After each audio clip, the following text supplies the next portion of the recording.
Tidak ada rujukan, tidak ada mushafnya Ibnu Mas'ud yang dilihat dirujuk ke situ, tidak ada. Dan kita juga bingung dari mana dia dapat mushafnya Ibnu Mas'ud. Yang kita tuntut adalah tolong Citah buktikan kepada kami bahwa antara perbedaan mushaf asli dari punya Ibnu Mas'ud dengan Utsmani itu harus ada. Bagaimana nanti kami bisa menunjukkan kode-kode kalian. Tuntutan saya adalah ketika kamu membawa data dari orang-orang yang memang membenci Islam, dari orientalis, maka itu bisa kami bantah dengan cara apa? Pertama, tidak sangat objektif ya. Yang kedua adalah tidak adanya rujukan daftar pustakanya. Tolong tunjukkan kepada saya mana mushafnya Ibnu Mas'ud yang berbeda dengan mushafnya Utsman itu. Tunjukkan kepada kami ya, itu satu pertuntutan saya. Nah, yang kedua, terkait tentang kiroat. Allah menjaga Al-Quran, tidak ada perbedaan antara surah Al-Fatihah A dengan surah Al-Fatihah B.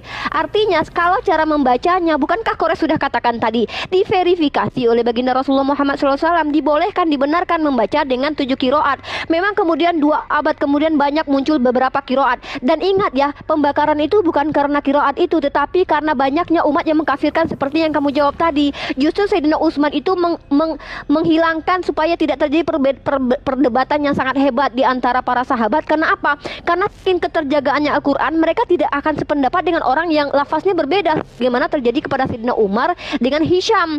Umar dengan Hisham berantem waktu itu karena perbedaan dialektika itu, perbedaan kiroat itu. Lalu ketika mereka hadir di hadapan baginda Rasulullah berdua, kata Rasulullah dua-duanya benar, karena memang dibolehkan diajarkan seperti itu.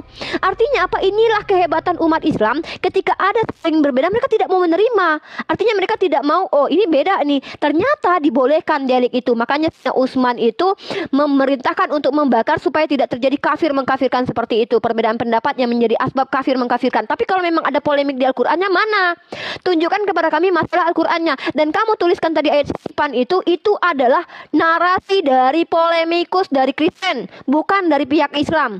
Itu adalah kritik dari kalian, yang mana sumbernya kalian itu lebih banyak daripada salibis dan orientalis, bukan dari pihak muslim. Tidak berimbang, sumbernya tidak berimbang. Sementara argumentasi umat Islam selalu membawakan data dari internal kalian, bukan dari kalian itu mendapatkan informasi dari internal kalian sendiri, pembenci Islam sendiri, orang-orang orientalis sendiri, terus kalian ambil itu. Kalau hal seperti itu bisa kami lakukan, kami juga banyak bisa mengambil literasi umat Islam tentang terkait betapa bobroknya kitab kalian. Kami pakai parameter hadis misalnya. Maka kitab kalian itu tidak lebih sama seperti hadis maudhu, hadis mungkar, ya. Tapi kami tidak gunakan parameter itu, ya. Tolong objektif, bawa data dari internal Islam sendiri bahwa memang mushafnya berbeda. Tunjukkan ayat sifatnya di mana.